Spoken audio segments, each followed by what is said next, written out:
Hi, you guys. Welcome back for our daily practice questions. It is day 231, and as always, I like to first start with my introduction and disclaimer before getting started with our questions for today.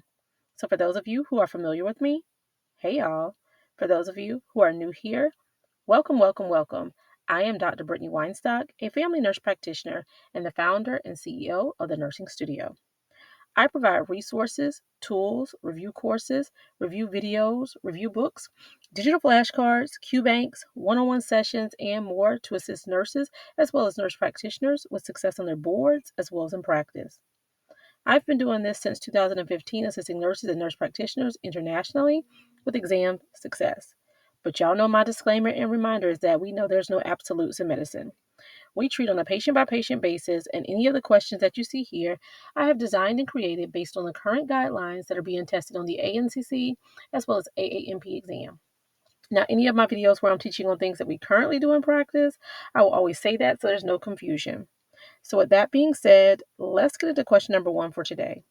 But before we get started, don't forget to hit the subscribe button so you're not missing any of my videos. And if you would like to gain access to my NP Test Success Toolkit, it is free and linked in the description. Also, my website is linked in the description and houses all the resources that I do offer. I also recommend if you're looking for a one-stop location of contact information, website link, and testimonials, go to my business profile on Google by simply just searching The Nursing Studio, and it'll take you directly here. All right, you guys, let's get into question number 1 for today. Question number 1 states, a 45-year-old woman with no family history of breast cancer asks when she should begin screening mammograms. According to the USPSTF guidelines, what is the recommended age to start screening for women? Is it A, 40 years old? Is it B, 45 years old? Is it C, 50 years old? Or is it D, 55 years old? Take a moment and tell me what you got in the comments, you guys.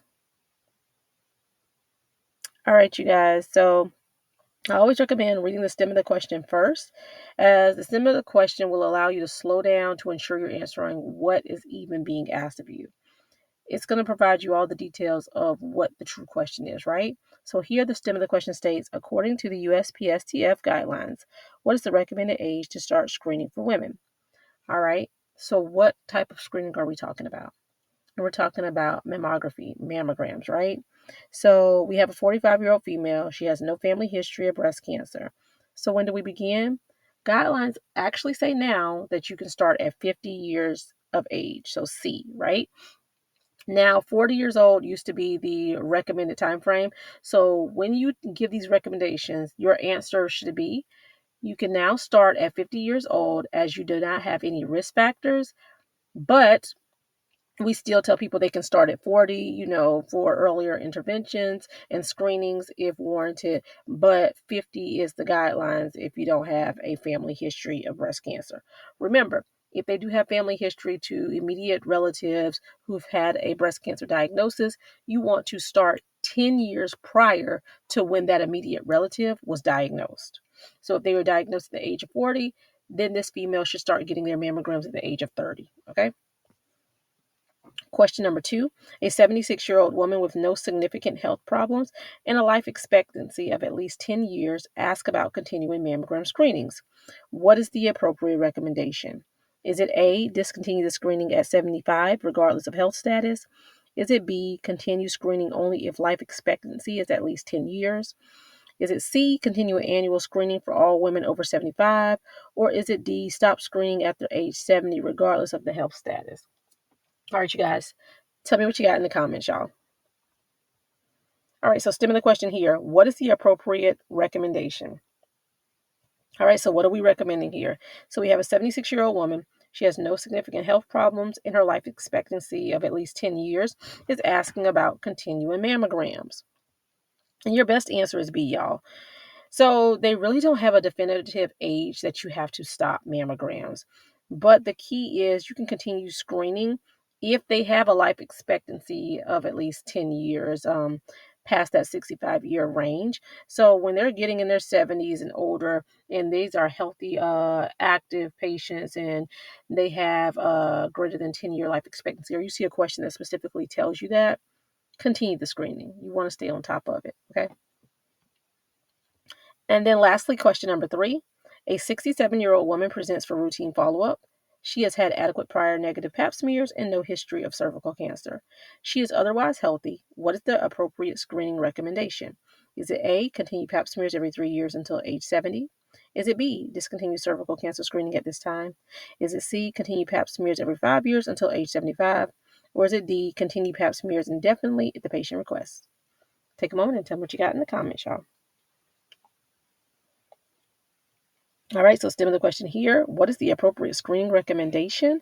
Again, what are we recommending? So we have a 67-year-old female coming in for routine follow-up, no negative history. Her history has been negative for with pap smears and no cervical cancer history. So she wants to know the appropriate screening recommendations. So for this, B, remember my question from yesterday. I want y'all to pay attention to the age, because a lot of times I get a lot of reviewers are skimming across the age, and that is very important in your questions. It's going to give you a lot of details. Discontinue the cervical cancer screening at this time. 65 years of age and older with no prior history of abnormal paps or cervical history, you can discontinue at that age. Okay, so she's 67, so you can discontinue it. So B is your best answer. All right, you guys, I hope you found this helpful. As always, be sure to like, comment, subscribe, and share with whoever you may think may find this beneficial as well. But y'all know what to do. Y'all make sure you meet me back here. And if you need any of the resources that I do offer, feel free to reach out to the nursing studio. You can give us a call, shoot us a text message to this number, or shoot us an email. And also, as I already mentioned, you can go directly to the Google business profile and just search the nursing studio. It will link you to all of the ways to contact me, as well as the website with all of the resources.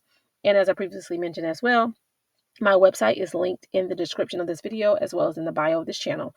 All right, you guys, y'all know what to do. Y'all make sure y'all meet me back here. Happy studying. Bye, y'all.